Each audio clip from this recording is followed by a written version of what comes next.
আল্লাহ রাব্বুল আলামিন বলেন, ওয়া নুনাজ্জিলু মিনাল কুরআনি মা হুয়া শিফাউ ওয়া রাহমাতুল লিল মুমিনিন। জোরে বলেন আল্লাহু আকবার। আল্লাহ রাব্বুল আলামিন বললেন, বান্দারে শোনো শোনো, এমন একটি কোরআন আল কারীম আমি তোমাদের জন্য নাজিল করলাম। এই কোরআনের মধ্যে আমি আল্লাহ যা কিছু দিয়েছি, বান্দারে শুনে নাও। এই কোরআনটা যারা মুমিন হবে, যারা ঈমানদার হবে, এই কোরআনটা আমি আল্লাহ তাদের জন্য শেফা আর তাদের জন্য আমি আল্লাহ রহমত করে পাঠিয়ে দিয়েছি। জোরে বলেন সুবহানাল্লাহ। আমার মুসলমান ভাইরা ভালো করে লক্ষ্য করেন, কোরআন কেমন করে আমাদের জন্য শেফা। বিশ্বনবী সাল্লাল্লাহু আলাইহি ওয়াসাল্লাম একদিন তিনি নামাজের মধ্যে দাঁড়িয়েছেন। ভালো করে শুনেন আমার মুসলমান প্রিয় ভাইরা, আল্লাহর নবী যে একদিন নামাজের মধ্যে দাঁড়িয়েছে, এমন সময় একটা পোকা এসে বিশ্বনবী সাল্লাল্লাহু আলাইহি ওয়াসাল্লামের হাতের উপরে কামড় দিয়ে দিয়েছে। আল্লাহর নবীজি নামাজের মধ্যে প্রচন্ড ব্যথা অনুভব করলেন। এবার বিশ্বনবী সাল্লাল্লাহু আলাইহি ওয়াসাল্লাম তিনি নামাজ শেষ করলেন। নামাজ শেষ করার পরে আম্মা জান আয়েশা সিদ্দিকা রাদিয়াল্লাহু তাআলা আনহাকে বললেন, ও আয়েশা, দ্রুত পানির মধ্যে লবণ দিয়ে একটু পানি গরম করো। আম্মা জান আয়েশা সিদ্দিকা রাদিয়াল্লাহু তাআলা আনহা সুন্দর করে পানির মধ্যে লবণ দিয়ে আম্মা জান পানি গরম করলেন।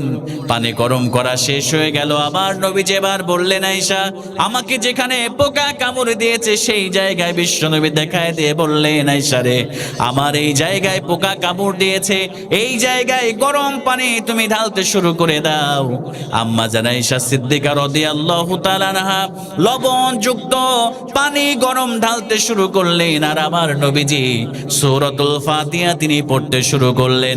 বিশ্বনবী সূরাতুল ফাতিহা পড়লেন আর আম্মা জান পানি ঢালতে শুরু করলেন। আল্লাহর নবীজির সূরাতুল ফাতিহা পড়াও শেষ, আম্মা জান আয়েশার গরম পানি ঢালাও শেষ। আল্লাহর নবীজি এই সূরাতুশ শিফা সূরাতুল ফাতিহা পড়ার কারণে বরকতে আল্লাহ বিশ্ব নবীর ব্যথাকে দূর করে দিলেন। জোরে বলেন সুবহানাল্লাহ। এজন্য বিশ্বনবী সাল্লাল্লাহু আলাইহি ওয়াসাল্লামের আরেকজন সাহাবী হযরতে আব্দুল্লাহ ইবনে আব্বাস রাদিয়াল্লাহু তাআলা আনহু একদিন তিনি কাবা ঘরে তাওয়াফ করছেন। এমন সময় তিনি পেটের মধ্যে প্রচন্ড ব্যথা অনুভব করলেন। এবার আব্দুল্লাহ ইবনে আব্বাস রাদিয়াল্লাহু তাআলা আনহু জমজমের পানি নিলেন। এরপরে সূরাতুল ফাতিহা পড়ে পানির মধ্যে ফু দিয়ে পানিটা বিসমিল্লাহ বলে খেয়ে ফেললেন। সঙ্গে সঙ্গে রব্বুল আলামিন এই যে কোরআন নামক যে শেফা আল্লাহ দিয়েছেন, এই শেফার বরকতে আব্দুল্লাহ ইবনে আব্বাস রাদিয়াল্লাহু তাআলা আনহুর ব্যথা সঙ্গে সঙ্গে আল্লাহ ভালো করে দিয়েছেন। জোরে বলেন সুবহানাল্লাহ। এজন্য আল্লাহ রাব্বুল আলামিন বলেন, ওয়া নুনাজ্জিলু মিনাল কুরআনি মা হুয়া শিফাউ ওয়া রাহমাতুল লিল মুমিনিন ওয়া লা ইয়াজিদুয যালিমিনা ইল্লা খাসারা। এজন্য আল্লাহ বললেন, এমন একটি কোরআন দিলাম বান্দা শুনে নাও। এই কোরআনের মধ্যে আমি আল্লাহ যা কিছু নাজিল করে দিয়েছি বান্দারে, এই কোরআন আল কারীমটা যারা ঈমানদার হবে, যারা মুমিন হবে, এই কোরআনটা তাদের জন্য শেফা। আর এই কোরআনটা মুমিনদের জন্য আমি আল্লাহ রহমত করে পাঠিয়ে দিয়েছি। জোরে বলেন সুবহানাল্লাহ। তাহলে যে কিতাবটা আল্লাহ পাক দিয়েছে, এই কোরআনটা হচ্ছে মুমিনদের জন্য শেফা আর মুমিনদের জন্য রহমত করে পাঠিয়ে দিয়েছেন। একজন আওয়াজ দিয়ে বলেন না, তিনি কে? আল্লাহ পাক রহমত করে পাঠিয়ে দিয়েছে। তো কোরআন পেয়ে আমরা মুসলমানেরা কি খুশি হতে পেরেছি প্রিয় ভাইয়েরা? বলেন না, সবাইকে খুশি আছে তো ইনশাআল্লাহ? আজকে গোটা পৃথিবীতে মুসলমানেরা নির্যাতিত হচ্ছে, আজকে গোটা পৃথিবীতে মুসলমানেরা মার খাচ্ছে, আজকে গোটা পৃথিবীতে মুসলমানেরা লাঞ্ছিত হচ্ছে। কারণ হলো একটাই, তারা আল্লাহর কোরআন, আল্লাহর কিতাবকে তারা ছেড়ে দিয়েছে। কথা বলেন ঠিক কিনা? আমার মুসলমান ভাইয়েরা, আজকেও যদি মুসলমানেরা এই বাংলার জমিনে, বাংলাদেশের সংসদ ভবনে প্রত্যেকটা আইন যদি আল্লাহর কোরআন দিয়ে প্রত্যেকটা আইন রচনা করা হতো, তাহলে বাংলার জমিনটা বরকতময় হয়ে যেত। কথা বলেন ঠিক কিনা?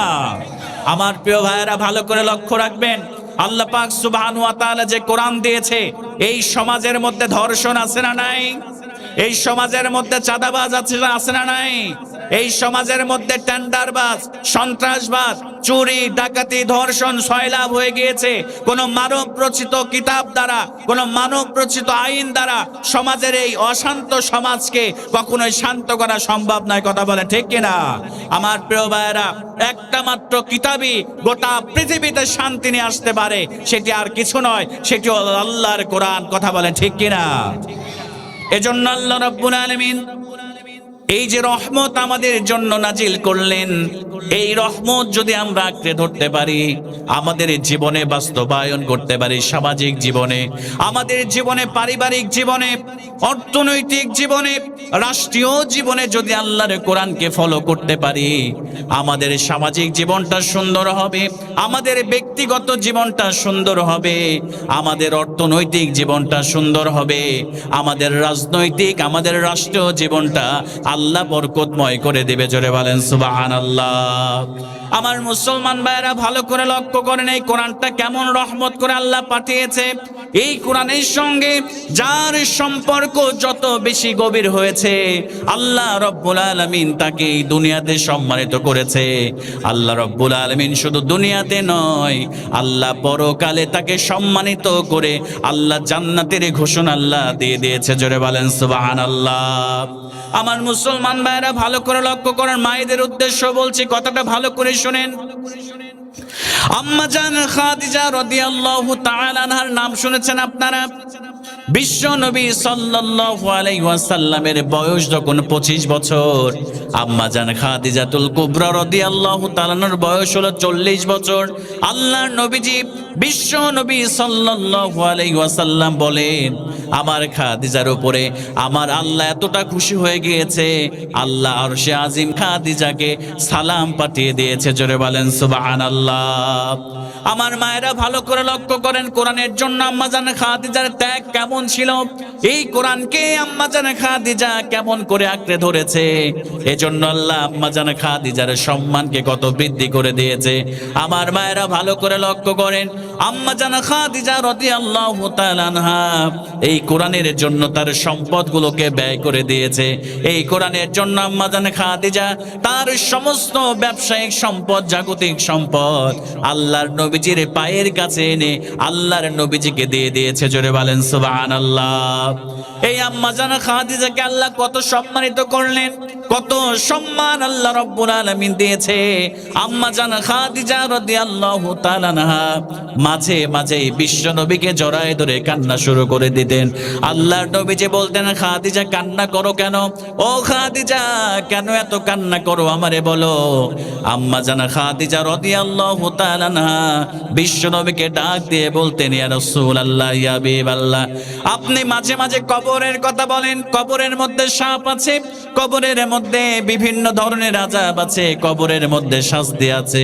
ইয়া রাসূলুল্লাহ, ইয়া হাবিবাল্লাহ, আপনি বলেছেন আল কবরু রাউযাতুম মিন রিয়াজিল জান্নাহ, এই কবরটা কারো কারোর জন্য জান্নাতের বাগান হবে, আবার এই কবরটা কারো কারোর জন্য জাহান্নামের গর্ত হয়ে যাবে। ইয়া রাসূলুল্লাহ, ইয়া হাবিবাল্লাহ, আমি খাদিজা জানি না এই কবরটা আমার সঙ্গে কেমন আচরণ করবে। জোরে বলেন আল্লাহু আকবার। ও মুসলমান ভাইরা, যে খাদিজাকে আল্লাহ সালাম দিয়েছে, যে খাদিজার ব্যাপারে আল্লাহ আরশে আজিম থেকে সালাম দিয়েছে, সেই খাদিজা রাদিয়াল্লাহু তাআলা আনহা কবরের জন্য, কবরের আযাবের ভয়ে তার হাউমাউ করে তিনি কান্না শুরু করে দিয়েছে।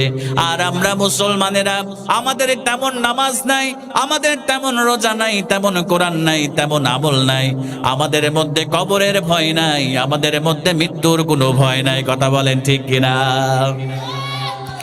আম্মা জান খাদিজা রাদিয়াল্লাহু তাআলা বললেন, ইয়া রাসূলুল্লাহ, ইয়া হাবিবাল্লাহ, এই দুনিয়া ছেড়ে চলে যাব। ইয়া রাসূলুল্লাহ, ইয়া হাবিবাল্লাহ, জীবনের সব কিছু তো আপনার জন্য ত্যাগ করলাম, উৎসর্গ করলাম। ইয়া রাসূলুল্লাহ, ইয়া হাবিবাল্লাহ, আপনার কাছে আমি কিছু চাই না। মৃত্যু যখন হয়ে যাবে, আমি খাদিজাকে কথা দেন, আপনি আমারে 3টা জিনিস আমাকে আপনি দান করবেন। জোরে বলেন সুবহানাল্লাহ। বিশ্বনবী সাল্লাল্লাহু আলাইহি ওয়াসাল্লাম বলেন, খাদিজা, জীবনটাই তো কোরআনের জন্য দিয়ে দিয়েছো রে খাদিজা, জীবনটাই তো আমি রাসূলের জন্য দিয়ে দিয়েছো, আর মাত্র 3টা জিনিস তুমি চাইবা, আমি রাসূল অবশ্যই তোমার ওই 3টা জিনিস আমি দিয়ে ধন্য করব। জোরে বলেন সুবহানাল্লাহ। আম্মা জান খাদিজাকে বিশ্বনবী বলেন, খাদিজা কি চাও বলো, কোন 3টা জিনিস চাও? এবার আম্মা জান খাদিজা রাদিয়াল্লাহু তাআলা বললেন, ইয়া রাসূলুল্লাহ, আমি 1 নম্বরে চাইবো কবরের মধ্যে আযাব আছে, কবরের মধ্যে শাস্তি আছে। ইয়া রাসূলুল্লাহ, ইয়া হাবিবাল্লাহ, আমি খাদিজা যখন ইন্তেকাল করব, আপনার জুব্বা মুবারক দিয়া আমার কাফনের কাপড় আপনি আপনার জুব্বা দিয়ে আপনি বানাই দিবেন। সুবহানাল্লাহ। বিশ্বনবী সাল্লাল্লাহু আলাইহি সাল্লাম বলেন, খাদিজা টেনশন করো না, চিন্তা করো না রে খাদিজা, আমি রাসূলের জুব্বা দিয়া তোমার কাফনের কাপড় আমি বানাই দিব।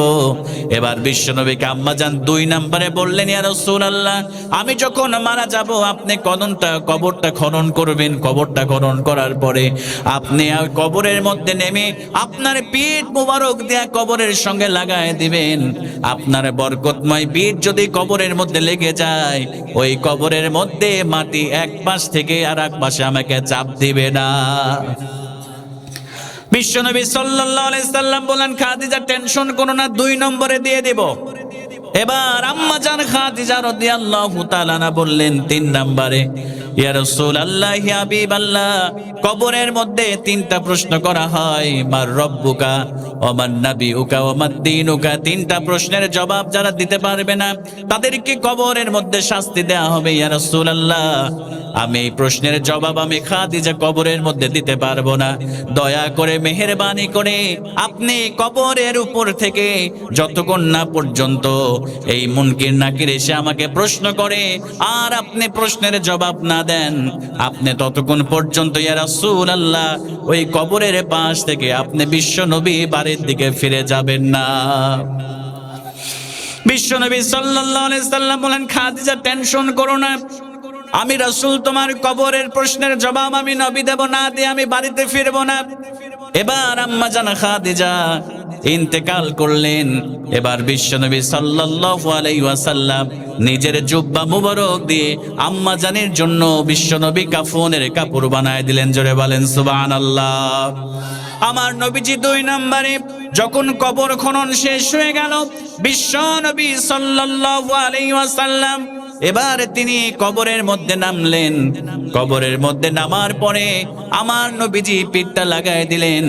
আর 3 নম্বরে যখন সমস্ত কাজ শেষ হয়ে গেল, আমার নবীজি মনটা খারাপ করে আমার নবীজি তিনি কবরের পাশে দাঁড়ায় রইলেন। 3 নম্বরে খাদিজার প্রশ্নের জবাব দেওয়ার জন্য আমার নবীজি বাড়িতে ফিরে গেলেন না। জোরে বলেন সুবহানাল্লাহ। আমার মুসলমান ভাইরা ভালো করে লক্ষ্য করেন, হযরত আবু বকর এসে ডাকে, ইয়া রাসূলুল্লাহ, চলেন যাই বাড়িতে ফিরে যাই। ওমর উসমান আলী এসে বলে, ইয়া রাসূলুল্লাহ, ইয়া হাবিবাল্লাহ, আপনি টেনশন করবে পাঠিয়েছে। এই কোরআনের মধ্যে আল্লাহ অসংখ্য জায়গায় মা বাবার অধিকার সম্পর্কে আল্লাহ বলে দিয়েছে। আল্লাহর ইবাদতের পরে যার সাথে ইহসান করতে হবে তিনি আর কেউ নন, তিনি হলেন পিতামাতা। জোরে বলেন সুবহানাল্লাহ। আল্লাহ রাব্বুল আলামিন বলেন, ওয়া'বুদুল্লাহ ওয়া লা তুশরিকু বিহি শাইআন ওয়া বিল ওয়ালিদাইনি ইহসানা। জোরে বলেন আল্লাহু আকবার। আল্লাহ রাব্বুল আলামিন বলেন, ওয়া'বুদুল্লাহ, আল্লাহর ইবাদত করো, ওয়া লা তুশরিকু বিহি শাইআ, আল্লাহর সঙ্গে কাউকে শিরিক করো না। এরপরে তোমার 2 নাম্বার কাজ হলো তোমার মা বাপের সঙ্গে তুমি ইহসান করবা, সদাচরণ করবা। এই দুনিয়াতে অনেক সন্তান রয়েছে, নতুন স্ত্রী পেয়ে সুন্দরী বউ পেয়ে বাবা মার খবর নেয় না, আলাদা করে নিজের মতো করে চলাফেরা করে, অথচ মা বাবার মুখে এক মুঠো ভাত দিবে এরকম সন্তান আমাদের সমাজের মধ্যে রয়েছে, যারা বাবা মাকে দেখে না। কথা বলেন ঠিক কিনা? আল্লাহর নবীজি বললেন, আমার প্রিয় ভাইরা, হুমা জান্নাতুকা ওয়া নারুকা। আল্লাহর নবীজি বললেন, হুমা জান্নাতুকা ওয়া নারুকা, তোমার মা বাপ তোমার জন্য জান্নাত, আর তোমার মা বাপ তোমার জন্য জাহান্নাম। এই দুনিয়াতে মা বাপ যদি আপনার জন্য দোয়া করে, আল্লাহ রাব্বুল আলামিন আপনাকে দুনিয়াতে সফলতা দিবে, পরকালে সফলতা দিয়ে আল্লাহ জান্নাত পর্যন্ত তোমাকে পৌঁছায় দিবে। আর যদি মা বাপ না সুখ না মা বাপ যদি অখুশি হয়ে যায়, তোমার উপরে বেজার হয়ে যায়, আল্লাহর নবী বললেন মা বাপ যদি বেজার হয়ে যায় তোমার জাহান্নামে যাওয়ার জন্য এইটাই যথেষ্ট হয়ে যাবে। জোরে বলেন নাউজুবিল্লাহ। মা বাবার দোয়া কেমন করে কবুল? আমার মুসলমান ভাইয়েরা এবার ভালো করে আমার দিকে লক্ষ্য করেন। আপনারা শুধু হয়তো হাদিসের মধ্যে আপনারা পড়েছেন মা বাবার দোয়া কবুল হয়, কোরআনের মধ্যে তাফসিরের মধ্যে পড়েছেন মা বাবার দোয়া কেমন করে কবুল হয়। আপনারা শুধু হয়তো বা পড়েছেন, আর আমি আব্দুস সালাম আমি আমার নিজ চোখে আমার বাবার দোয়াকে আমি কবুল হতে দেখেছি। জোরে বলেন সুবহানাল্লাহ। এখন বলবেন হুজুর কেমন করে আপনি দেখলেন আপনার বাবা মার দোয়া কবুল হয়? আমি আপনাদের সঙ্গে আমার নিজের জীবনের এক্সপেরিয়েন্স শেয়ার করি। সালটা ছিল 2016 সাল। ভালো করে লক্ষ্য করেন, আমার নিজের জীবনের কথা আমি আপনাদের সঙ্গে শেয়ার করব। 2016 সাল, তখন আমি কামিল এখনো শুরু করি নাই, ফাজিলে পড়ি, ফাজিল সেকেন্ড ইয়ারে পড়ছি, তাফসিরে ফাজিলে পড়তেছি। মানে আমি তখন ফাজিলে পড়ি, তখনও কামিল তাফসির শুরু করি নাই। আমার ফাজিল সেকেন্ড ইয়ার তখন চলমান, এবং সঙ্গে সঙ্গে আমার ইকোনমিক্সে অনার্স মাস্টার্স করেছি। আমার সেকেন্ড ইয়ার পরীক্ষা চলছে। আমার খুব ভালোভাবে মনে আছে 2016 সালের শেষের দিকে আমার বাবা প্রচন্ড অসুস্থ হয়ে যায়। আমার বাবা হজে গেলেন, হজে যাওয়ার পরে কণ্ঠস্বরগুলো বসে গিয়েছিল। এবার বাংলাদেশে যখন ব্যাক করলেন, 45 দিন হজের কার্যক্রম শেষ করে যখন তিনি বাসায় চলে আসলেন, বাসায় আসার পরে আমার বাবার কণ্ঠ দিয়ে কথা বের হয় না। এরপরে তিনাকে রাজশাহীতে নাক কান গলা একজন ডাক্তারকে দেখানো হলো। দেখানোর পরে তিনি একটা বায়োপসি করার কথা বললেন। ভালো করে শুনেন, বাবার দোয়া কেমন করে কবুল হয়ে যায়, আল্লাহ কবুল করে। রাজশাহীতে দেখালাম, বায়োপসি করার কথা বললো, ক্যান্সারের জীবাণু আছে কিনা, টিউমারের কথা বললো কণ্ঠনালীতে। এবার আমরা ঢাকাতে নিয়ে গেলাম। ঢাকাতে নিয়ে যাওয়ার পরে আবার ডাক্তার দেখালাম, ডাক্তার সেখানেও বললো বায়োপসি করতে হবে। আমরা আশঙ্কা করছি সেখানে হয়তো বা ক্যান্সারের জীবাণু সেখানে পাওয়া যাবে। আমার মুসলমান ভাইয়েরা ভালো করে লক্ষ্য করেন, আমার নিজের জীবনের কথা শেয়ার করছি, বাবার দোয়া কেমন করে কবুল হয়ে যায়। এবার আমরা সেখান থেকে বায়োপসি করলাম। বায়োপসি করার পরে এবার ডাক্তার যে আমাদেরকে বায়োপসি যে রিপোর্ট দেওয়া হলো, সেটা হলো আমার বাবার খাদ্য নালীতে প্রাইমারি স্টেজে ক্যান্সার ধরা পড়েছে। মানে 1 পয়েন্টের কম আছে, প্রাইমারি লেভেল বলে, প্রাথমিক পর্যায়ে। আমরা তো সবাই কান্নাকাটি শুরু করে দিলাম, কি অবস্থা, এমন কেন হলো? আমার মুসলমান ভাইয়েরা, আব্বার পাসপোর্ট করা ছিল, আমার পরীক্ষা চলছে, এমন সময় আমি যেতে পারলাম না। আমার একজন কাজিন, তার ভিসা করা ছিল ইন্ডিয়ান, আব্বাকে ইন্ডিয়ান ভিসা করিয়ে দ্রুত ইন্ডিয়াতে পাঠানো হলো চিকিৎসার জন্য। আমার এদিকে পরীক্ষা আমি দিতে শুরু করলাম, পরীক্ষা শেষ হয়ে গেল, আমিও পাসপোর্ট ভিসা করে এবার ইন্ডিয়াতে গেলাম। আমি ইন্ডিয়াতে যখন গেলাম, আমার আব্বার 5টা কেমো ডাক্তার দেওয়ার কথা বলেছিল, 4টা কেমো শেষ হয়েছে, 5 নাম্বার কেমো এখনো বাদ রয়েছে। এরপরে সঙ্গে সঙ্গে আপনার রেডিয়েশন বলে, থেরাপি বলে, থেরাপিও তিনি গলার মধ্যে ডাক্তারেরা থেরাপি দিয়েছে, রেডিয়েশন দিয়েছে। আপনারা হয়তো বা জানেন, ক্যান্সারের জন্য যখন কেমো দেওয়া হয়, মাথার চুলগুলো উপড়ে যায়, পশমগুলো উপড়ে যায়, দাড়িগুলো উপড়ে যায়। আমার বাবা আমার থেকে অনেক লম্বা চড়া, প্রায় 6 ফিট, দেখতে ফর্সা। আমার বাবার মুখে চাপ দাড়ি ছিল।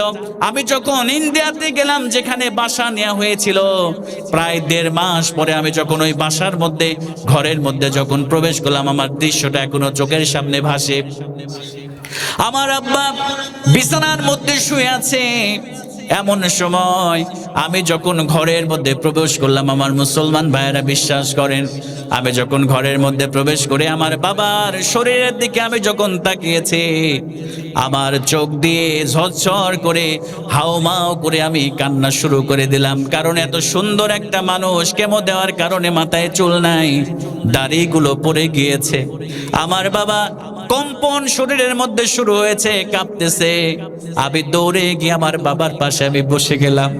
আমার বাবাও কান্না করতেছে, আমিও কান্না করছি। আব্বা কান্না করতে করতে বলছে, বারবার একটা কথা উচ্চারণ করছে, আমারে তাড়াতাড়ি বাড়ি নিয়ে চলো। 1.5 মাস হলো বাড়ি থেকে এসেছি, সবাইকে দেখতে মনে চায়, সবাইকে সবার সাথে কথা বলতে মনে চায়। আমি বুঝি এই দুনিয়াতে আর বাঁচবো না, আমাকে তাড়াতাড়ি এখান থেকে দ্রুত তুমি এসেছো, বাড়ি নিয়ে চলো। আমিও কান্না করছি অঝর নয়নে, আমার আব্বাও কান্না করছে। এমন সময় আমি আমার আব্বাকে ডাক দিয়ে বললাম, গা গুলো মেসেজ করে দিতেছে আর বারবার বলছে, আব্বা এরকম কেন বলছেন আপনি? আব্বা আপনি এই কথা বলবেন না, আপনার কত স্বপ্ন। আমাকে যখন মাদ্রাসায় আপনি দাখিলে ভর্তি করে দিলেন, 6 এ যখন ভর্তি করে দিলেন, আমি আব্বাকে এই কথাগুলোই বলছি। আপনি প্রিন্সিপালের হাতের সঙ্গে আমার হাতটা লাগাই দিয়ে বলেছিলেন, হুজুর আপনার মতো আমার সন্তানকে আলেম বানাতে চাই, আপনার মতো আমার সন্তানকে বক্তা বানাতে চাই। আব্বা আপনি এই কথা বলবেন না, আপনি কেন মারা যাবেন? আমার তো জীবনের কত ইচ্ছা, আমি ওয়াজ করব আর আপনি আমার বাবা আমার পাশে ওয়াজ শুনবেন, আমার কতদিনের ইচ্ছা। আমার আব্বা অঝর নয়নে কান্না শুরু করে দিয়েছে, আমি অঝর নয়নে কান্না করতেছে। এমন সময় আমার আব্বা আল্লাহর কাছে হাত তুলে, আমার দৃশ্যটা চোখের উপরে এখনো পর্যন্ত ভাসে। আমার আব্বা শুয়ে থেকে হাত তুলে আল্লাহর কাছে দোয়া করলো, আল্লাহ আমার ছেলের মনের আশাটাকে পূরণ করে নাও, আমার মনের আশাকে পূরণ করে নাও।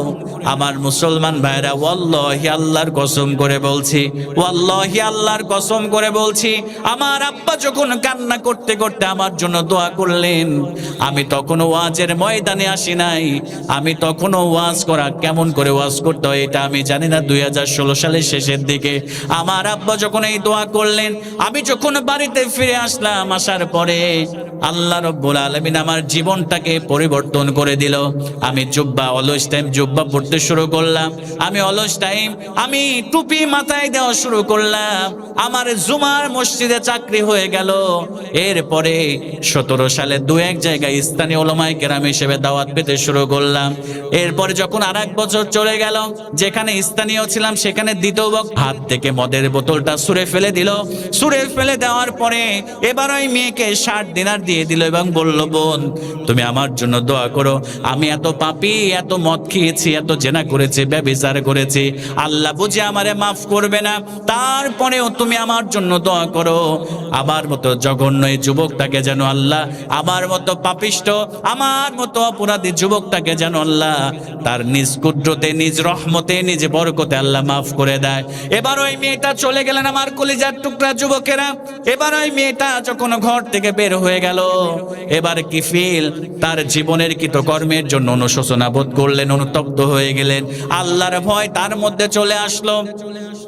আল্লাহর ভয় আসার পরে আল্লাহর কাছে তিনি তাওবা করলেন, আল্লাহর কাছে চোখের পানি ছেড়ে দিয়ে এই কিফিল কান্না শুরু করে দেন, আল্লাহ আমি জীবনে অনেক জেনা করেছি, অনেক মদ খেয়েছি, টাকার বিনিময়ে আমি খারাপ সম্পর্ক করেছি, নারীদের ভাড়া করে এনে আল্লাহ তাআলা ভুল করে ফেলেছি, তুমি আমারে মাফ করে দাও। এবার আমার প্রিয় ভাইরা, এবার আল্লাহ রাব্বুল আলামিন যখন সে তওবা করে ফেললো, সঙ্গে সঙ্গে মালাকুল মউত চলে আসলো।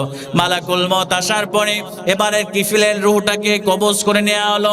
এবার যখন কিফিল মৃত্যুবরণ করলেন, আমার মুসলমান ভাইরা ভালো করে লক্ষ্য করেন, কিফিল যখন মারা গেল, পরের দিন সকালবেলা এলাকার মধ্যে হইচই পড়ে গেল, কিফিল ইন্তেকাল করেছে। তার মতো পাপিষ্ট কোনো ব্যক্তি নাই, তার মতো জঘন্য খারাপ ওই সমাজের মধ্যে কোনো যুবক নাই। সবাই দেখার জন্য আসলো, এই বিখ্যাত কুখ্যাত নারীদেরকে নিয়ে যিনি মেতে থেকেছে, মদ যিনি খেয়েছে, তাকে দেখার জন্য সবাই ভিড় জমালো। তার মৃত্যুটা কেমন হয়েছে? অবশ্যই খারাপ হয়েছে।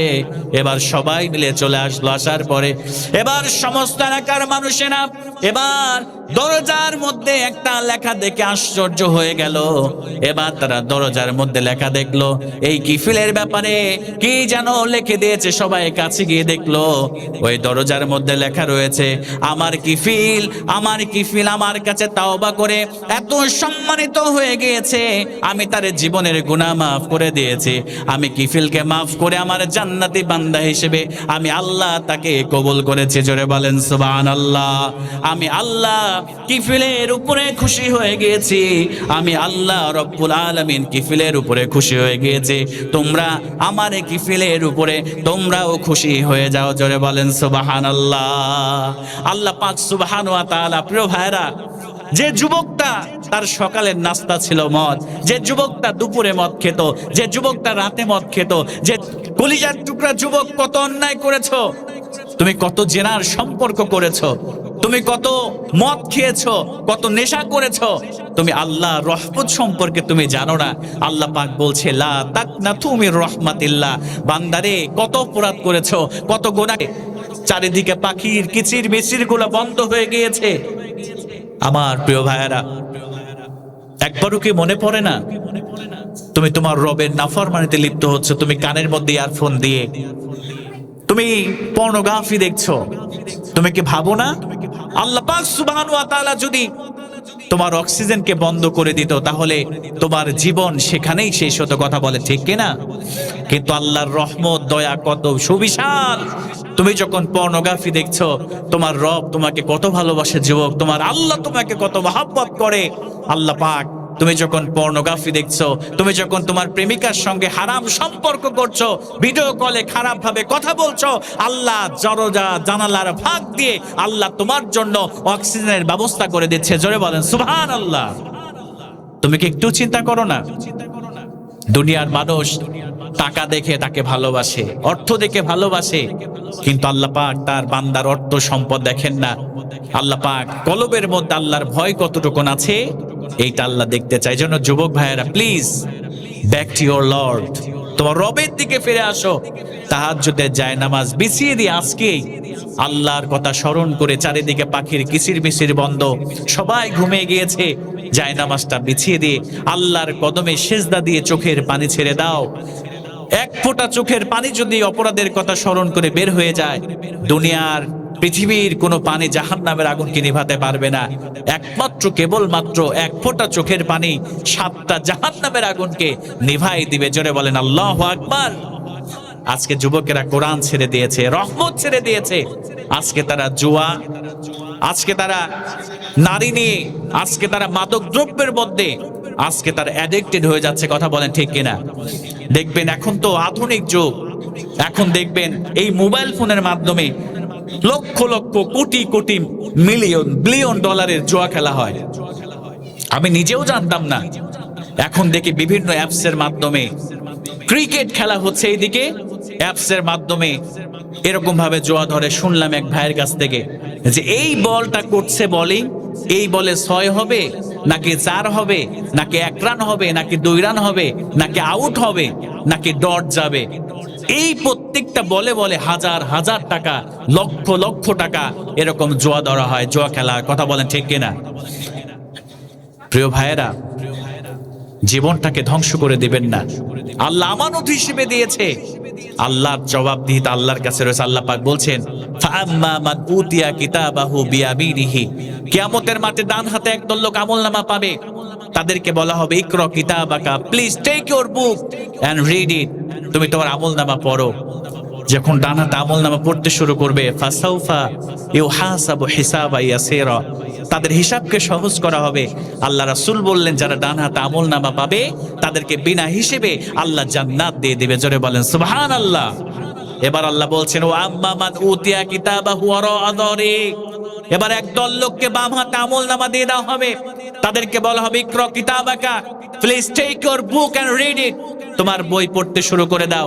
এবার তারা আফসোস করবে ইয়া ওয়াইলাতানা মা লিহাদাল কিতাব লা ইউগাদিরু সগীরাতান ওয়ালা কাবীরাতান ইল্লা আহসাহা, এবার তারা আফসোস করে বলবে আয় আল্লাহ, তুমি কি এমন একটা কিতাব আজকে আমাকে দিলে? আমি রাতের বেলা জেনা করেছি সেই গুনাহ আছে, আমি দিনের বেলা জেনা করেছি সেই গুনাহ আছে, সুদ খেয়েছি, ঘুষ খেয়েছি, আমি জেনা ব্যভিচার, আমি বিভিন্ন ধরনের জুয়া খেলেছি, মাদক দ্রব্য খেয়েছি, আল্লাহ সব এই কিতাবের মধ্যে তুমি তুলে দিয়েছো। এবার ফেরেশতারা তাদেরকে ধাক্কাইতে ধাক্কাইতে তাদেরকে জাহান্নামের মধ্যে নিক্ষেপ করবে। জোরে বলেন নাউযুবিল্লাহ। এজন্য আমার কলিজার টুকরা যুবক ভাইয়েরা, আপনারা ফিরে আসুন আল্লাহর দিকে। কোরআন নামক যে কিতাবটি আল্লাহ পাক সুবহানাহু ওয়া তাআলা দিয়েছে, এই কোরআনকে আঁকড়ে ধরেন, কোরআনকে ভালোবাসেন, আল্লাহ পাক সুবহানাহু ওয়া তাআলা জীবনকে আল্লাহ পরিবর্তন করে দেবে ইনশাআল্লাহ। একজন ভাই দেখছি প্রশ্ন করেছে যে হুজুর আমি বিবাহ করতে চাই। মাশাআল্লাহ, যুবকের প্রথমেই দোয়া করি আল্লাহ পাক যেন যুবকের মনের নেক আশাকে পূরণ করে দিক। আল্লাহ আমরা সকলে পড়ে আল্লাহুম্মা আমিন। কিন্তু বাড়িতে বিবাহের কথা বললে তারা কোনো গুরুত্ব দেয় না। মাঝে মাঝে কি লেখছে, হাজার চিন্তা ভাবনা অনেক খারাপ হয়, হাজার চিন্তা ভাবনা অনেক খারাপ হয়, নিজেকে নিয়ন্ত্রণে রাখতে পারি না। তো বাবা মার উদ্দেশ্যে কিছু বলেন। আমার মনে হচ্ছে যে এই যুবককে যদি মঞ্চে ডেকে এনে একটা পুরস্কার দিতে পারতাম তাহলে একটু শান্তি লাগতো। এটা শুধু একজন যুবকের নয়, বর্তমানে হাজারো যুবকের এটা প্রশ্ন, কথা বলেন ঠিক কিনা? আজকে বাবা মাদের একটাই কথা, ছেলে যদি বিবাহ করতে চায় বাবা আগে নিজের পায়ে দাঁড়াও, আগে নিজের পায়ে দাঁড়াও, তারপরে বিবাহ করে। এরকম আছে না নাই? আছে।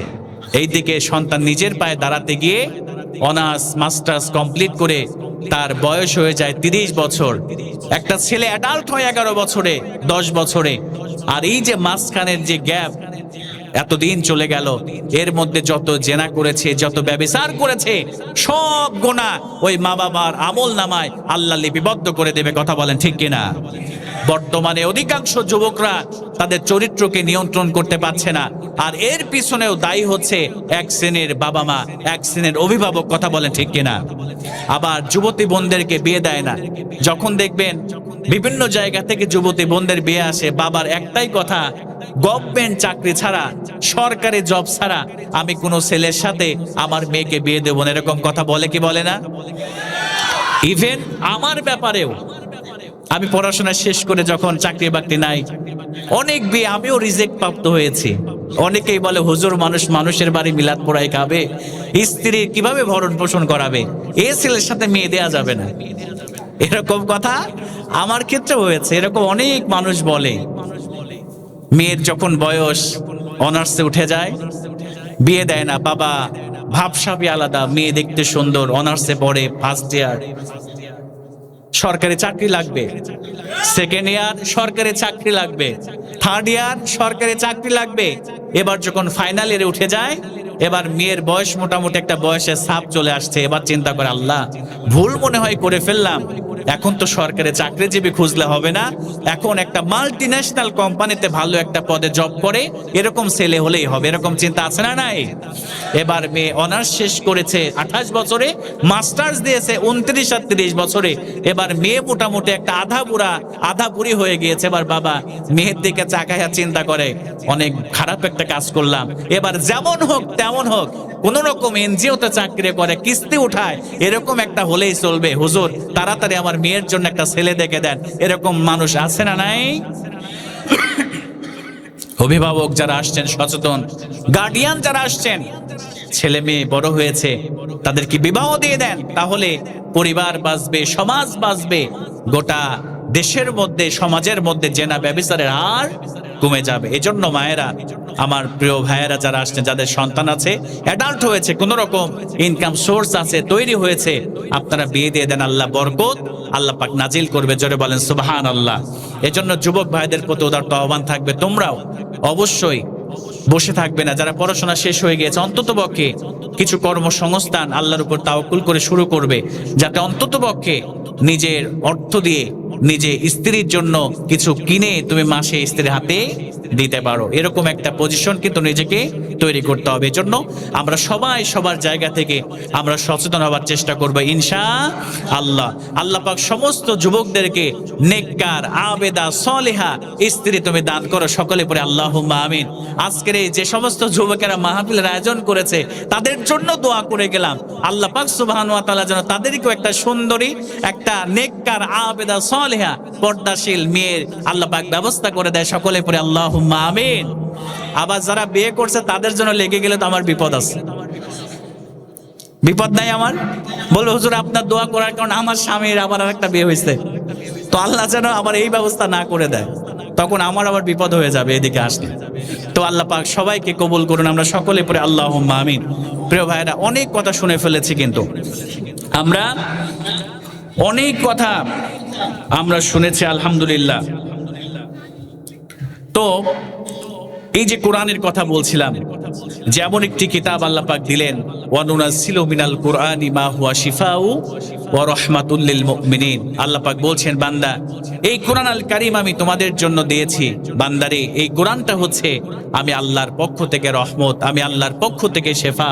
আমি আল্লাহ এই কোরআনের সঙ্গে যারাই সম্পৃক্ত রাখবে নিজের জীবনকে, এই কোরআন তাদেরকে জান্নাতের পথ দেখায় দিবে। জোরে বলেন সুবহানাল্লাহ। দেখেন এই যুগে যুগে যারা কোরআনকে আঁকড়ে ধরেছে, আমাদের বাংলাদেশে একজন জনপ্রিয় সকলের ভালোবাসার মানুষ ছিলেন আল্লামা দেলোয়ার হোসেন সাঈদী। ঠিক কিনা বলেন? কথা বলেন না কেন? ঠিক কিনা? সমস্ত শ্রেণীর মানুষ, পীর মাশায়েখ বলেন, আওয়ামী লীগ বলেন, বিএনপি বলেন, জাতীয় পার্টি বলেন, এক কথায় সর্বস্তরের ম্যাক্সিমাম মানুষ কিন্তু আল্লামা দেলোয়ার হোসেন সাঈদীকে ভালোবাসত। কথা বলেন ঠিক কিনা? আল্লাহ পাকের এই বান্দাকে আল্লাহ এত সম্মান দিয়েছিলেন, বিদেশে বহির্বিশ্বে কত দেশে যে তিনি কোরআনের তাফসীর করেছে। শুধু তাই নয়, তিনি আল্লাহর জমিনে আল্লাহর দ্বীনকে প্রতিষ্ঠিত করতে চেয়েছিলেন। কালেমার সঠিক ব্যাখ্যা দেওয়ার কারণে জালেমেরা তাকে এই দুনিয়া থেকে বিদায় করেছে। কথা বলেন ঠিক কিনা? আমার মুসলমান ভাইরা ভালো করে লক্ষ্য করেন, আল্লামা দেলোয়ার হোসেন সাঈদী হুজুরের কোনো অপরাধ ছিল না, তার কোনো দোষ ছিল না। তার দোষ একটাই ছিল, সে যদি কালেমার জিকির করত সকাল এবং সন্ধ্যায়, তার উপরে কোনো বিপদ আসতো না। কথা বলেন ঠিক কিনা? কিন্তু জাতিকে সঠিক পথে দেখা দিয়েছে, কালেমার সঠিক ব্যাখ্যা করেছে, এজন্য বাতিল শক্তি তাকে এই দুনিয়া থেকে ষড়যন্ত্র করে বিদায় করে দিয়েছে। কথা বলেন ঠিক কিনা? কিন্তু তার ফলপ্রসূতিতে কি হয়েছে একটা ভালো করে কথা লক্ষ্য রাখবেন। যারা ইসলামকে নিভিয়ে দিতে চায়, যারা কোরআনকে নিভিয়ে দিতে চায়, যারা নবীর উত্তরসূরি আলেমদের সাথে বেয়াদবি করে, আল্লাহ পাক সুবহানাহু ওয়া তাআলা তাদেরকে এই দুনিয়া থেকে লাঞ্ছনার সহিত বিদায় করে দেয়। কথা বলেন ঠিক কিনা? আমার মুসলমান ভাইরা, তার প্রমাণ তো আপনারা দেখতেই পেয়েছেন, নাকি বলেন? তার প্রমাণ দেখেন নাই আপনারা? আমরা কিন্তু দেখেছি। দেখবেন যখন নর্তকীরা জেলখানার মধ্যে যায়, খালি হাত নিয়ে ঢুকে আর মেহেদি লাগানো হাত নিয়ে তারা বের হয়। কথা বলেন ঠিক কিনা? আর আমাদের আলেমদেরকে যখন ধরা হয়, এই আলেমরা চুরি করে নাই, দেশের টাকা, জনগণের টাকা মেরে সম্পদের পাহাড় বিদেশে তারা বানায় নাই। কথা বলেন ঠিক কিনা? এই আলেমদেরকে যখন ধরা হয়, হাতের মধ্যে ডান্ডা বেরি পরিয়ে কোমরের রশি বেঁধে তাদেরকে টানতে টানতে জেলখানার মধ্যে নেওয়া হয়। কথা বলেন ঠিক কিনা? আমার মুসলমান ভাইয়েরা, যারা আলেমদের সঙ্গে বেয়াদবি করবে, আবু জেহেল, আবু লাহাব, উতবা, শাইবা বিশ্ব নবীর সঙ্গে বেয়াদবি করেছিল, আল্লাহ পাক তাকে এক থাপ্পড় দিয়ে তাকে দুনিয়া থেকে লাঞ্ছনার সহিত বিদায় করেছে। কথা বলেন ঠিক কিনা? আর ঠিক তেমনি ভাবে সেই নবীর উত্তরসূরি আলেমদের সঙ্গে যারা বেয়াদবি করেছে, যারা বাংলার জমিন থেকে আল্লাহর কোরআনকে বিতাড়িত করতে চেয়েছে, যারা ইসলামকে মুছে দিতে চেয়েছে, আলেমদেরকে কষ্ট দিয়েছে, হাজারো মায়ের বুক খালি করেছে, আল্লাহ পাক সুবহানাহু ওয়া তাআলা কালের পরিক্রমায় তাদেরকে দেশ থেকে আল্লাহ পাক লাঞ্ছনার সহিত দাদা বাবুদের দেশে পালাতে বাধ্য করেছে। কথা বলে ঠিক কিনা? এজন্য আমার মুসলমান ভাইয়েরা, স্পষ্ট ভাষায় একটা কথা শেষে বলে দিতে চাই, আল্লাহ পাক সুবহানাহু ওয়া তাআলার পক্ষে থাকতে হবে। আমরা যদি আল্লাহ পাকের পক্ষে থাকি, নীল নদ পারে নাই হযরত মূসা আলাইহিস সালাতু ওয়াস সালামকে ডুবাতে, আল্লাহর পক্ষে থাকার কারণে হযরত ইব্রাহিম আলাইহিস সালাতু ওয়াস সালামকে আগুন পারে নাই ধ্বংস করে দিতে, তিমি মাছ পারে নাই হযরত ইউনূস আলাইহিস সালাতু ওয়াস সালামকে গিলে খেতে। আজকেও যারা আল্লাহর পক্ষে থাকবে, কোরআনের পক্ষে থাকবে, বাতিল শক্তি তাদেরকে যতই নিশ্চিহ্ন করে দেওয়ার চেষ্টা করবে, কখনো তাদেরকে নিশ্চিহ্ন করে দিতে পারবে না, পারবে না, পারবে না। কথা বলে ঠিক কিনা? আমার প্রিয় ভাইয়েরা, আমরা 5 আগস্টে আমার ছাত্র ভাইয়েরা বুকের তাজা রক্ত ঢেলে দিয়েছে।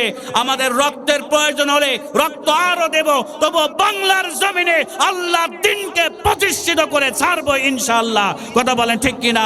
কারা কারা রাজি আছেন? দুহাত তুলে আমার আল্লাহকে দেখায় দেন। লিল্লাহি তাকবীর, লিল্লাহি তাকবীর।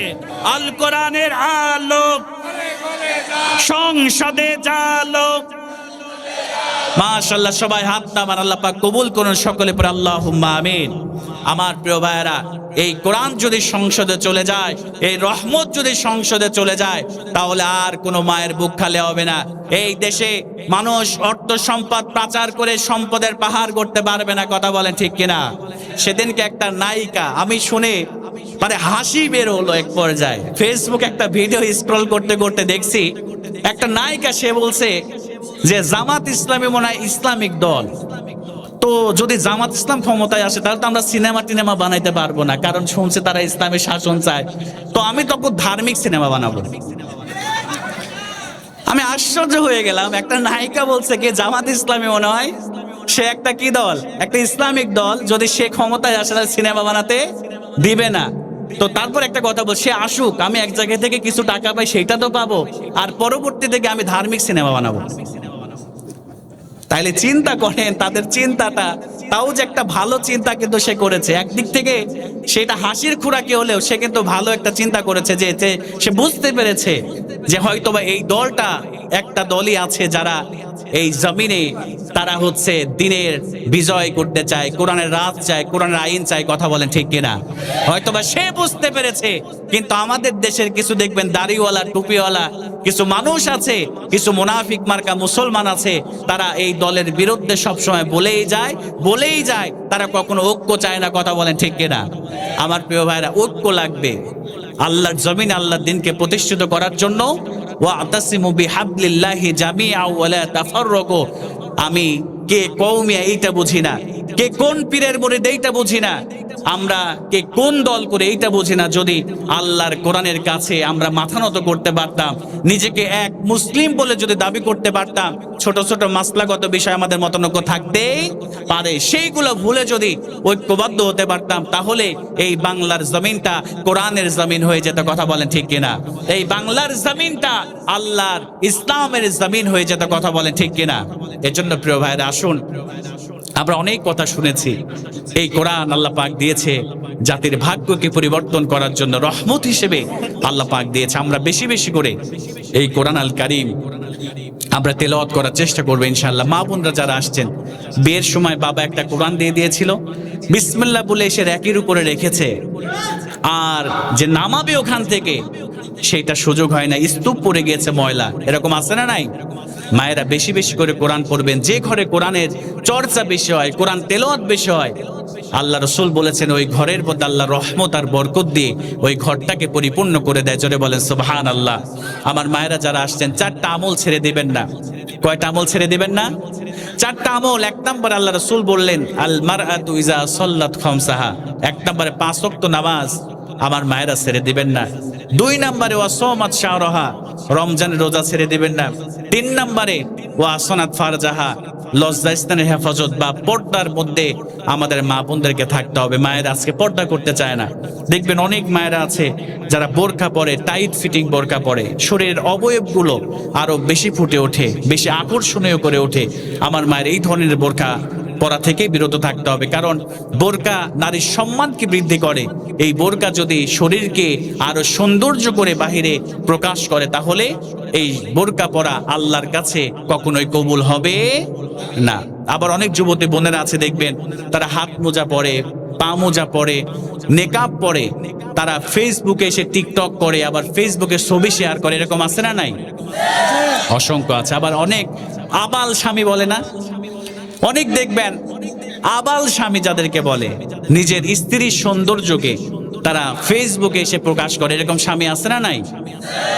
দায়ুস কখনো জান্নাতে প্রবেশ করবে না। ভালো করে শুনেন, যারা নিজের স্ত্রীর অর্ধ উলঙ্গ করে, শাড়ি পরায়ে, ফেস খুলে যারা ফেসবুকে ছবি আপলোড করেন বেড়াতে গিয়ে বিভিন্ন জায়গায়, ভালো করে শুনে রাখেন, আপনি হচ্ছেন দায়ুস। আল্লাহ রাসূল বলেছেন দায়ুস কখনো জান্নাতে যাবে না। আল্লাহ রাসূলকে প্রশ্ন করো দায়ুস কারা? আল্লাহ রাসূল বললেন যারা তাদের স্ত্রী, তাদের সন্তানদেরকে পর্দার ব্যাপারে বেখেয়াল, পর্দার কথা বলে না, তারাই হচ্ছে দায়ুস। ধরে বলেন নাউজুবিল্লাহ। আজকে ফেসবুকে গেলেই কাপল ব্লগের নামে দেখবেন স্ত্রীকে সামনে এসে উলঙ্গ করে আজকে বিভিন্ন ভাইয়েরা তাদের স্ত্রীকে জাতির সামনে তুলে ধরছে। যতদিন পর্যন্ত এই নারীদেরকে যত পুরুষ দেখবে, মৃত্যুর পরেও কিয়ামত পর্যন্ত তাদের কবরের মধ্যে একটা আযাবের অংশ, একটা গুনাহের অংশ তাদের আমল নামায় কিয়ামত পর্যন্ত চলতে থাকবে। এজন্য প্রিয় ভাইয়েরা, মেয়েরা যুবতী হয়েছে, আপনার সামনে দিয়ে আপনার বাবা আপনার সামনে দিয়ে টপস পরে, জিন্স প্যান্ট পরে আপনার মেয়ে আপনার সামনে দিয়ে চলে যায়, আমার বুঝে আসে না এই মুসলমান কেমন করে এটা সহ্য করে যে আমার মেয়ে বোরকা না পরে, আমার মেয়ে ঘর থেকে জিন্স প্যান্ট গেঞ্জি পরে, ওড়না ছাড়া চুল বের করে বের হয়ে যায়। আপনি যোগ্য আদর্শ পিতা হতে পারেন নাই। কথা বলেন ঠিক কিনা? আজকে ধর্ষণ এত কেন বাড়ছে জানেন? কারণ হচ্ছে একটাই, নারীরা আজকে ঘর থেকে তারা বের হয়ে গিয়েছে, আজকে ধর্ষণ বাড়ার এটা একটা অন্যতম কারণ। ফেসবুকে ঢুকলেই ধর্ষণ, ইভটিজিং, এই মেয়ে অমুক ছেলেকের বাড়িতে চলে আসছে, 2টা সন্তান রেখে অমুকের বউ অমুক যুবক ছেলের সাথে গিয়েছে। আজকেই দেখলাম 45 বছরের একটা মহিলা 21 বছরের একটা ছেলের বাড়ি থেকে অন্বেষণ করছে, আমাকে বিয়ে করতে হবে। এটা কেন হচ্ছে? কারণ আজকে পর্দা নেই আমাদের মধ্যে, ইসলামিক জ্ঞান নেই। এজন্য মায়েরা সন্তানদেরকে পর্দার ব্যাপারে উদ্বুদ্ধ করবেন, পর্দা করবেন নিজেরাও, সন্তানদেরকে। 4 নাম্বারে আমি প্রথমেই বলেছি আতত বালাহা, স্বামীর ন্যায়ের আনুগত্য করতে হবে। আপনারাও স্ত্রীর সাথে সুন্দর আচরণ করবেন।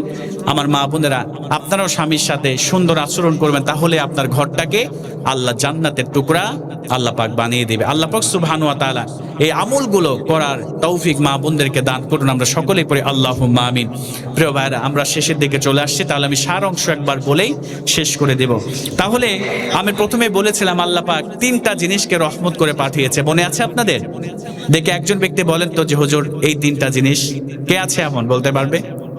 কেউ নাই? প্রথম নাম্বার কি বলেন তো?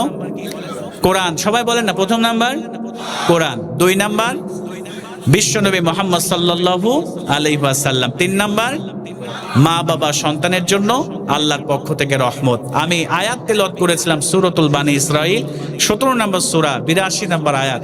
আল্লাহ পাক এই কোরআনকে রহমত করে পাঠিয়ে দিয়েছে। আমি বলার চেষ্টা করেছি যে কোরআনের সাথে সম্পর্ক রাখলে কেমন করে দামি হওয়া যায়, কোরআনের সাথে সম্পর্ক রেখে আম্মাজান খাদিজা কেমন করে দামি হয়েছে, কোরআনের সাথে সম্পর্ক রেখে যুবক কেমন করে, একজন যুবক ব্যক্তি কিফিল সে কেমন করে দামি হয়েছে, সে তাওবা করে কেমন করে দামি হয়েছে আল্লাহর কাছে।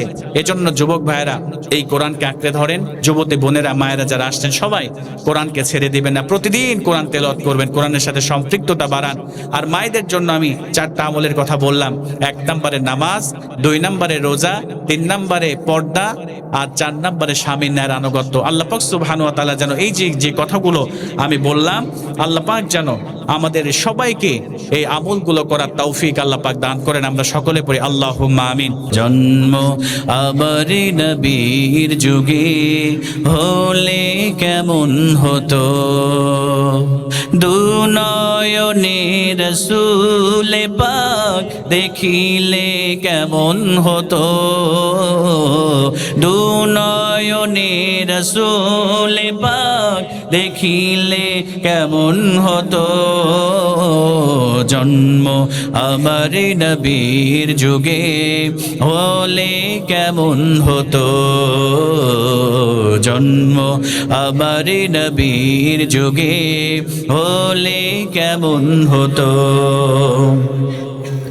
আসতো ভেসে হজরতে বেলালের মধুর আজান, সে আজানে ছিল এমন প্রেম মুগ্ধ রহমান, দয়াল নবীর পিছে নামাজ পড়লে কেমন হতো, দয়াল নবীর পিছে নামাজ পড়লে কেমন হতো, দুনয়নে রাসূল পাক দেখিলে কেমন হতো, দুনয়নে রাসূল পাক দেখিলে কেমন হতো, জন্ম আমার নবীর যুগে হলে কেমন হতো। দিনই কত আলোচনায় থাকতাম আমি অধম, সামনে রাসূল পাক হতো পাশে সাহাবাগণ, আবু বকর ওমর ওসমান আলী সঙ্গী কেমন হতো, আবু বকর ওমর ওসমান আলী সঙ্গী কেমন হতো, দুনয়নে রাসূল পাক দেখিলে কেমন হতো, দুনয়নে রাসূল পাক দেখিলে কেমন হতো, জন্ম আমার নবীর যুগে হলে কেমন হতো।